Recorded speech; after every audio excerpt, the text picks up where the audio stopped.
ایک زمانے میں جو چیزیں مجھے اپنے بوجھ تلے دبانے سے ڈرایا کرتی تھیں اب ان سے ڈر نہیں لگتا۔ ہم سب نے ماضی میں کتنے ہی غلط فیصلے اور انتخاب کیے ہیں۔ کیوں؟ کیونکہ ہم چھوٹے تھے اور ان لوگوں یا حالات کا خوف اتنا بڑا تھا کہ وہ ہم پہ چھایا ہوا تھا۔ بچپن یا ٹین ایج میں کچھ چیزیں ہمیں بہت مشکل لگتی ہیں، لیکن آگے جا کے انسان کو احساس ہوتا ہے کہ وہ اتنی مشکل نہیں تھیں۔ ہم سوچتے ہیں کہ ہم نے اس وقت ایسے غلط فیصلے کیوں کیے؟ ہم بیوقوف تھے؟ نہیں، ہم چھوٹے تھے۔ جو ہم نے کیا اپنی استعداد کے مطابق کیا۔ اب ہم جین آئر اٹھا سکتے ہیں، انگوٹھے اور ایک انگلی کے درمیان بھی اٹھا سکتے ہیں۔ ہمیں کیا کرنا چاہیے؟ اس بات کا افسوس کرتے رہنا چاہیے کہ کیوں ہم نے اس کتاب کو اتنا بھاری سمجھا جو ہلکی سی تھی، یا اس بات کو سمجھ لینا چاہیے کہ انسان اپنے اندر قوت آہستہ آہستہ پیدا کرتا ہے۔ اپنی زندگی کے کچھ پچھتاووں میں میرا سب سے بڑا پچھتاوا بہت سے موقعوں پہ اپنی عزت نفس کے لیے کھڑے نہ ہونا ہے، کبھی خوف میں، کبھی محبت میں، کبھی کسی دوست کو کھو دینے کے ڈر سے۔ لیکن چند برس پہلے خزاں کی ایک صبح نفیسہ کے ساتھ لانگ ڈرائیو پہ جاتے ہوئے مجھے احساس ہوا تھا کہ اگر میں نے خود کو بدلنا ہے تو مجھے سب سے پہلے اپنے لیے کھڑا ہونا سیکھنا ہے، غیروں کے سامنے نہیں، اپنوں کے سامنے۔ غیروں کے سامنے کھڑے ہونا میرے لیے کبھی مسئلہ نہیں رہا، چاہے پبلشنگ کے معاملات ہوں یا قانونی معاملات، میں ہر جگہ اپنے حق کے لیے آواز اٹھا لیتی ہوں۔ لیکن جیسے ہیری پوٹر میں جے کے رولنگ لکھتی ہیں نا کہ دشمنوں کے سامنے ڈٹ جانا اتنا مشکل نہیں جتنا دوستوں کے سامنے ڈٹ جانا ہوتا ہے، اسی کے مصداق میرے لیے اپنے ان دوستوں کو ٹوکنا بہت مشکل رہا ہے جو کسی بھی طرح میرا استحصال کر رہے ہوں۔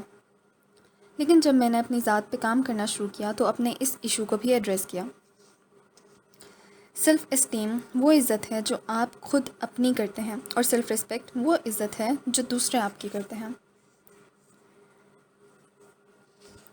آپ نے کبھی محسوس کیا کہ کیوں جب آپ کسی کے سامنے اپنے حق کے لیے بولیں تو آپ کا دل کانپنے لگتا ہے، گلا رونت جاتا ہے یا آپ رونے لگ جاتے ہیں؟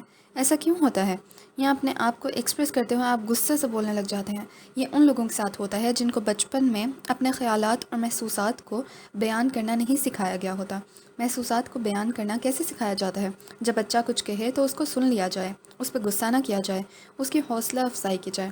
جہاں ایسا نہیں ہوتا اور بچے کو بات بات پہ ڈانٹ دیا جائے، وہاں بچے کو یہ لگتا ہے کہ مجھے کوئی انڈرسٹینڈ ہی نہیں کر سکتا۔ یا تو اس کی شخصیت بالکل دب جاتی ہے یا وہ بہت مہارت سے جھوٹ بولنا سیکھ لیتا ہے۔ ایسے بچے بڑے ہو کے پیپل پلیزر بن جاتے ہیں۔ آپ کی بے عزتی کرنے کی ایک شکل آپ سے جھوٹ بولنا ہے۔ جھوٹ اتنی بری لعنت ہے جو جب کسی رشتے میں آئے اس کی برکت لے جاتی ہے۔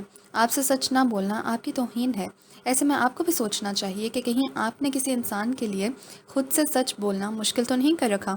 کہیں آپ کا اپنا رویہ اتنا ٹاکسک تو نہیں ہے کہ لوگ آپ کو دل کی بات بتانے سے کترا جاتے ہیں؟ آپ کی حدود کو عبور کرنا بے ادبی کی سب سے بڑی شکل ہے، اور بنیادی طور پہ یہیں سے ساری بے ادبی جنم لیتی ہے۔ عزت نفس کے معاملے میں آپ کے لیے سب برابر ہونے چاہیے، کسی کو استثناء حاصل نہیں۔ ہمارے بہت سے مسئلے تب شروع ہوتے ہیں جب ہم کچھ لوگوں کو رعایت دے دیتے ہیں۔ ایک شخص جو آپ کو بہت پسند ہے وہ آپ کے میسج کا جواب بھلے نہ دے، اس کے لیے آپ اپنی عزت نفس پہ پیر رکھے اس کو بار بار میسج کرتے رہیں گے؟ نہیں، عزت نفس سب کے لیے ایک ہونی چاہیے۔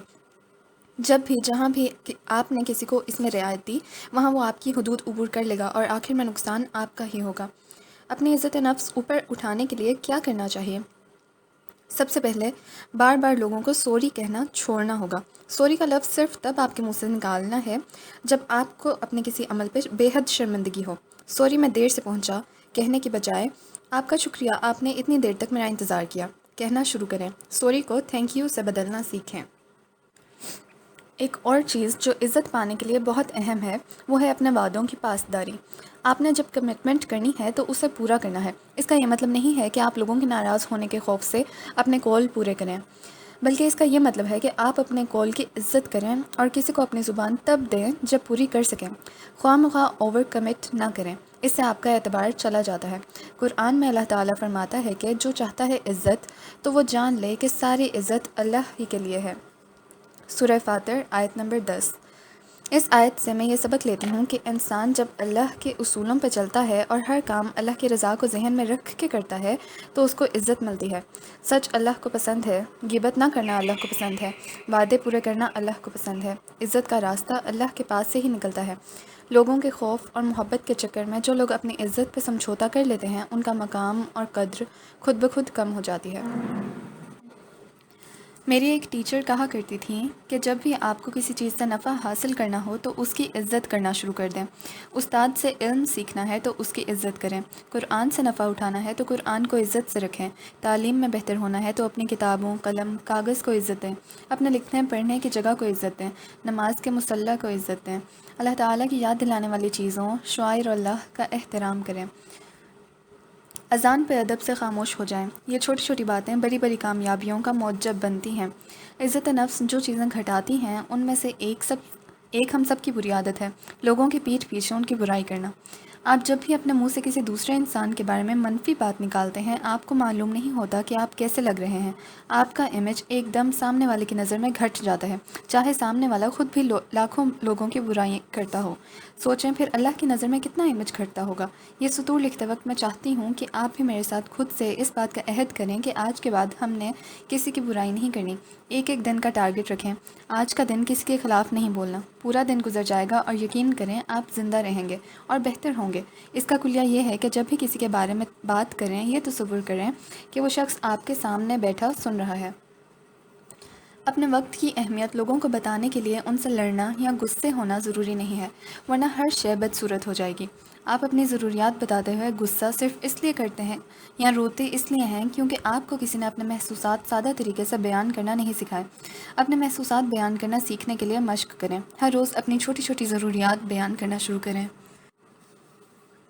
اس کا یہ مطلب نہیں کہ لوگوں سے پیسے یا فیورز مانگنے لگ جائیں یا توجہ اور محبت۔ آپ کو اپنا کام کرنے کے لیے کیا چاہیے؟ کوئی خالی کمرہ، پرسکون ماحول۔ اپنے بہن بھائیوں کو بتائیں کہ جب آپ یہاں پڑھ رہے ہوں تو وہ کائنڈلی ادھر نہ آئیں یا شور نہ کریں۔ آپ جب اپنی چھوٹی چھوٹی ضروریات کہنا شروع کریں گے تبھی آپ اپنی بڑی ضروریات جذباتی ہوئے بغیر کہہ سکیں گے۔ اپنی عزت بڑھانے کا ایک اور طریقہ ہے عاجزی۔ عاجزی کیا ہے؟ جب آپ غلط ہوں تو غلطی تسلیم کریں، جب آپ واقعی شرمندہ ہوں تو معافی مانگ لیں، جب کوئی آپ سے ناراض ہو کیونکہ آپ نے اس کے ساتھ غلط بیہیو کیا ہے تو اس کو منانے میں پہل کریں۔ یہ چیزیں عزت نفس کے خلاف نہیں ہیں، یہ مغرورانہ انا کے خلاف ہیں۔ آپ کی غلطی نہیں بھی ہے تب بھی کسی کو منانے کے لیے آپ کا پہل کرنا آپ کی عزت بڑھاتا ہے۔ وہ جو میں نے اوپر کہا کہ بات بات پہ سوری کہنا چھوڑ دیں، وہ ہر وقت کے لیے ہے۔ اگر آپ ہر بات پہ سوری کہیں گے تو اس سوری کی کوئی وقت نہیں، نہ آپ کی نظروں میں نہ کسی اور کی، اور وہ آپ کو ہر وقت گلٹی رکھے گی۔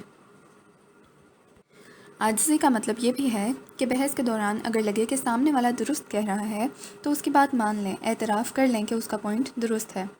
آپ کی عزت نفس مزید کس چیز سے بڑھتی ہے؟ ویلیو ایڈ کرنے سے۔ ویلیو ایڈ کرنا کیا ہوتا ہے؟ یعنی جب کسی کمیونٹی یا جاب یا حتیٰ کہ گھر والوں کے ساتھ کسی جگہ آپ کام کر رہے ہوں تو آپ میں اتنی عزت نفس ہونی چاہیے کہ آپ اپنی ذمہ داری پوری طرح سے نبھائیں اور آپ اپنی طرف سے بہترین کوشش اس کام میں ڈالیں۔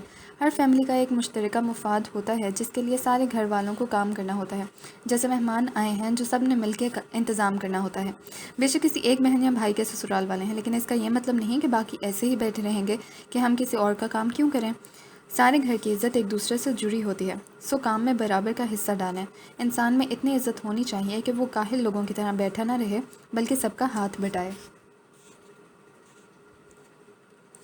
یاد رکھیں، اپنے پارٹنر کو یہ بتانے کے لیے کہ میری عزت نفس مجروح نہ کرو، کبھی دیر نہیں ہوئی ہوتی۔ اگر کئی سال سے بھی آپ ایک ابیوزو تعلق میں ہیں یا اگلا شخص آپ کی عزت نفس کو روز مجروح کرتا ہے تب بھی دیر نہیں ہوئی۔ آہستہ آہستہ اپنے لیے آواز اٹھائیں، چھوٹی ضروریات سے شروع کریں، اور اگر وہ نہ مانے تو پیچھے مت ہٹ جائیں، کمیونیکیٹ کریں۔ کمیونیکیشن یعنی گفتگو کرنا بہت ضروری ہے، اسی سے مسئلے حل ہوتے ہیں۔ شاید اگلا شخص آپ کی عزت نہ کرے، شاید وہ پہلے سے بدتر ہو جائے، لیکن آپ نے آواز اٹھانا نہیں چھوڑنی۔ ڈائجسٹ کی کہانیاں ہوں یا ٹی وی ڈرامے ہوں، ہمیں چپ کر کے صبر کرنا سکھایا جاتا ہے۔ حالانکہ صبر چپ کرنے کا نام نہیں ہے، صبر اس مصیبت پہ کیا جاتا ہے جس سے نکلنے کا راستہ نہ ہو۔ صبر ظلم پہ نہیں کیا جاتا۔ ٹاکسک پارٹنر کے ساتھ رہنا ظلم ہے، اس کا ساتھ دینا ہے۔ میں یہ نہیں کہہ رہی کہ اسے چھوڑ دیں، لیکن اس کو کہیں کہ اپنا رویہ بدلے۔ اللہ کی دنیا بہت بڑی ہے۔ اگر آپ ایک ٹاکسک شادی میں پھنسے ہوئے ہیں تو اپنے پارٹنر سے بات کریں، اس سے بار بار بات کریں اور اس سے کہیں کہ آپ کی عزت نفس کو مجروح نہ کریں۔ بھلے سوکھی روٹی کھلائیں، بھلے آپ کو دنیا بھر کی آسائشات نہ دے، لیکن عزت کریں۔ زید رضی اللہ تعالیٰ عنہ اور زینب رضی اللہ تعالیٰ عنہ دونوں اچھے تھے لیکن ساتھ نہیں رہ سکے تو الگ ہو گئے۔ عورت کو اپنے شوہر کے رویے کے خلاف شکایت کرنا یا اپنے خاندان کو انوالو کرنا یا اس سے خلا مانگنا، یہ سب حقوق اسلام نے عورت کو دیے ہیں۔ یہ رسول اللہ صلی اللہ علیہ وسلم کے معاشرے میں عورت کے حقوق تھے۔ خاندان کی عزت کے نام پہ اس کو ہندو معاشرے میں تباہ کیا گیا ہے۔ ہر وقت ایک ہی بات کہی جاتی ہے کہ طلاق اللہ کے نزدیک ناپسندیدہ کام ہے، مگر یاد رکھیں اس کام کو ناپسند کرنے کے باوجود اللہ نے اس کو حلال بنایا ہے۔ گھر ٹوٹنا بہت تکلیف دہ عمل ہے، لیکن اس کا کوئی گناہ نہیں ہے۔